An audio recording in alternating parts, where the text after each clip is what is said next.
মধ্যপ্রাচ্যে শান্তি ফেরাতে যখন আলোচনার টেবিলে ব্যস্ত ইরান ও যুক্তরাষ্ট্রের বাঘা বাঘা নেতারা, তখন তা পণ্ড করতে মরিয়া ইসরায়েলি প্রধানমন্ত্রী বেনিয়ামিন নেতানিয়াহু। বলা চলে দুদেশের শান্তি চুক্তির পথে অন্যতম বাধা হিসেবে কাজ করছেন তিনি। যতই বলা হচ্ছে লেবাননে হামলা বন্ধ করতে, কোনো কিছুই যেন কর্ণপাত নেই তার। খেয়াল খুশিমতো আগ্রাসনে মত্ত ইহুদি নেতা।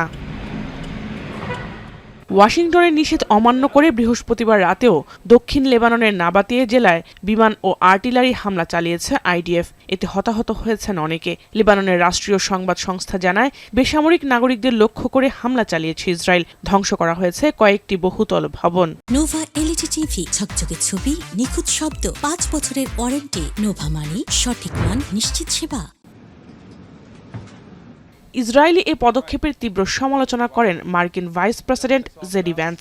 বলেন, নেতানিয়াহু ভুলে গেছেন যুক্তরাষ্ট্রই তাদের একমাত্র বন্ধু রাষ্ট্র। ইসরায়েল যদি কথা না শুনে তবে যুক্তরাষ্ট্রকেও তাদের হারাতে হবে বলেও সতর্ক করেন তিনি। এমনকি ইসরায়েলকে প্রতি বছর দেয়া $4 বিলিয়ন অস্ত্র সহায়তা বন্ধের হুমকিও দেন Vance. We expect Hezbollah is not going to be firing rockets and firing drones at the Israelis. And we also expect that the Israelis are not going to be going wild in Lebanon, right? Both sides have to honor their end of the deal.